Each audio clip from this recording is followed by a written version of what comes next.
थ्रीवेज मीडियामध्ये आपलं एकदा मनपूर्वक स्वागत. मी सोनाली पखाले.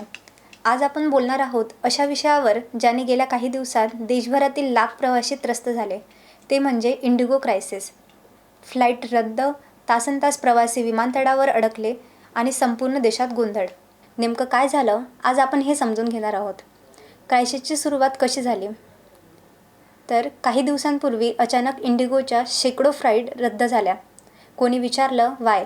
तर यामागं एक मोठं कारण होतं, ते म्हणजे क्रू शॉर्टेज. मित्रांनो, काही दिवसांपूर्वी DGCA म्हणजे भारताची सरकारी एव्हिएशन संस्था यांनी नवीन सेफ्टी रूल्स लागू केले. हे रूल्स का आले? कारण पायलट आणि क्रू मेंबर सतत लांब वेळ काम करत होते, त्यामुळे थकवा येत होता आणि थकलेल्या माणसांकडून चूक होण्याची शक्यता वाढते.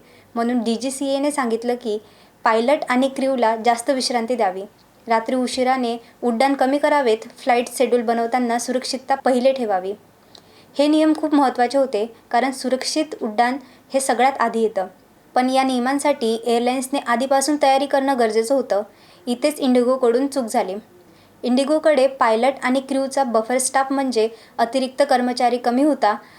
नवीन नियमांमुळे क्रूला जास्त विश्रांती द्यावी लागली आणि त्याचवेळी इंडिगोकडे कामाला ठेवण्यासाठी पुरेसे क्रू उपलब्ध नव्हते. त्याचा परिणाम काय झाला? तर 1-2 क्रू कमी पडला की संपूर्ण फ्लाईटच रद्द करावी लागली आणि हाच प्रकार दिवसेंदिवस वाढत गेला. फक्त 1-2 फ्लाईट्स नव्हे तर शेकडो फ्लाईट्स रद्द होऊ लागल्या. देशभरात एअरपोर्टवर प्रवाशांची गर्दी, रांगा, गोंधळ, सगळीकडे चाऊस दिसू लागला. साधारण सांगायचं तर DGCAचे नियम योग्य होते, पण इंडिगोने तयारी केली नाही आणि त्याचा परिणाम मोठ्या क्रायसिसमध्ये झाला. फ्लाईट्स रद्द झाली की सगळ्यात जास्त त्रास होतो, तो म्हणजे प्रवाशांना. कोणाला लग्नाला जायचं असतं, कोणाला एक्झामला, तर कोणाला इंटरव्ह्यूला. पण हजारो लोक विमानतळावर खुर्चीत, जमिनीवर, कधीकधी बेडवर झोपून रात्र काढत होते. लाईनमध्ये उभं राहून तिकीट बदलणं, रिफंड मिळवणे, हे सगळे एकदम स्ट्रेसफुल झालं. काही लोक दुसरा फ्लाईट पकडू शकले नाहीत, काहींनी महागड्या तिकिटांवर पर्याय शोधले, काही प्रवाशांनी तर सोशल मीडियावर संताप व्यक्त केला. नेमका प्रॉब्लेम काय? तर ही क्रायसिस फक्त 1-2 फ्लाईट्स रद्द झाल्यामुळे नाही, तर मुख्य कारणे अशी होती की क्रू कमी पडणे. दुसरं म्हणजे नवीन सेफ्टी रूल्सला इंडिगोची कमी तयारी, क्रूज रॉस्टर नीट न बसवणे, ओव्हर शेड्यूल फ्लाईट्स, काही एअरपोर्ट्सवर आधीपासून क्राऊड. थोडक्यात प्लॅनिंग आणि स्टाफ शॉर्टेज हे मुख्य कारण होते. सरकारने काय केले? तर जेव्हा हजारो लोकांना त्रास व्हायला लागला, तेव्हा सरकार पुढे आलं. DGCAने इंडिगोला सांगितलं, प्रवाशांना रिफंड म्हणजे कॉम्पेन्सेशन द्या, समस्या ताबडतोब सोडवा.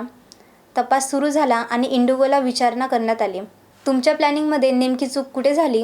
तर सरकारने काही नियम तात्पुरते रिलॅक्स करून फ्लाईट्स पुन्हा सुरू होण्यास मदत केली. इंडिगोच्या प्रतिक्रिया काय होत्या? तर इंडिगोने सांगितलं, आम्ही शक्य ते सर्व करत आहोत. त्यांनी एक क्रायसिस मॅनेजमेंट टीम तयार केली, रिफंड जलद देण्याचे आश्वासन दिले. काही दिवसांत 60 ते 70% फ्लाईट्स पुन्हा चालू झाल्या.